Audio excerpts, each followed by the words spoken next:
So, if you went back to about 18, no, I mean 1650 to 1700, 1800 about,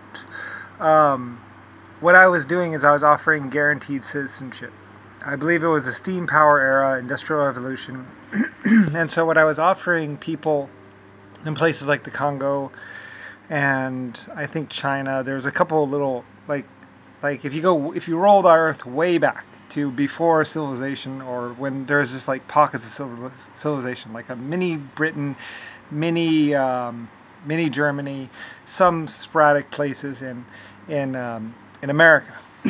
What I was doing is I was offering guaranteed citizenship into the community, which meant basically houses would be built, trees would be cut, stuff like that.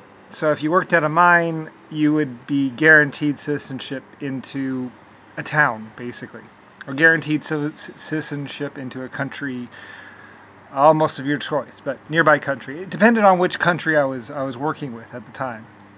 Like I worked with one country, and then they kind of got too big, and then it's like, okay, well, so many thousand people living together. Okay, we need to go start another community, or guaranteed citizenship into countries, and it's kind of when civilization was getting started. So, and everybody, once they took a look at one of the towns and some of the things, some of the farms, some of the things they could eat, they were like, yeah, we want to get into this. And this is like sometime after Rome, or sometime when we're getting into the modern age a little bit. Like I say, that's kind of how Britain got so many black people or darker skin colored people. I don't want to call them racist kind of thing. It's just that, there were a lot of migrant workers. It's also how the Chinese kind of got into some of the other countries as well, because they were working at mines and working out in the middle of nowhere, doing backbreaking work, working with steam engines, working with stuff, mining metal, mining minerals, sometimes by hand, sometimes with explosives. And I was like, okay, guaranteed citizenship. You work hard, when you go back to a city or town.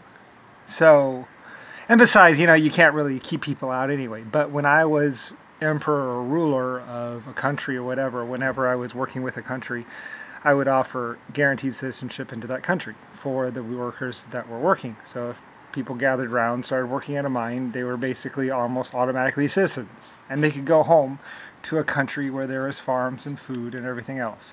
That's kind of also how Germany got kind of so much bigger. I forget, France or whatever, I think there was a condition of you had to learn their dialect or something like that, or the dialect of the country, which people learned anyway. So it's kind of like what Vietnam was doing, guaranteed citizenship with the Vietnamese that were with there. And I pulled as many people home as I could then too. Like I say, the commander-in-chief or the people, the presidents of America or whatever, were like, leave them there. We don't care. And I was like, no, you're going to load up as many. I promised those people. It was a promise. So, that's why you have helicopters being pushed off the aircraft carrier and a deck full of people, because I had promised, it was my guarantee. You worked hard, you did blah, blah, blah, you became part of guaranteed citizenship. So, I'll go home, go back to America or wherever. So, I was doing that with other countries too. Britain, France, Germany, all kinds of other things. You work for the greater good, you became a citizen. So that's kind of how we get so much mixing with the blacks and the whites. I mean, unfortunately, there were still classifications, and there was still the whole education thing, because you have a whole bunch of other races that didn't have education, but then their children get educated, and it's kind of complicated. It's all how it works out.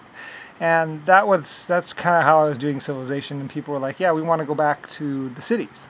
So, and I was like, okay, and build more buildings and houses and all that kind of stuff. And Germany got a little bit full of people. So then we had to start shipping people out to new communities, and like I say, a never-ending supply of children. So, yeah. Anyway, that's what I was doing back in the 1600s or 1700s. I was kind of doing that, and kind of, and I even offered guaranteed citizenship to any employee that would work at one of my factories. So I got a lot of employees. People were like, yeah, we want to work. So, yeah, it's complicated. And at some point in time, Kennedy or someone was like, blah, blah, blah, blah, blah. And I was like, all right, fine, whatever. I'm not going to fight. They ordered my people to surrender, and they ended up almost killing a lot of my people anyway. So anyway, there was a little bit of a bad thing, but there's nothing I could do about that. They wanted to steal the money. They wanted to call themselves emperor and basically kill me and remove me from existence. So, but I saved as many as I could and got as many as I could into the cities. And there's a lot of people in the cities that are called citizens nowadays. So, yeah, I mean, I wouldn't say it was all bad.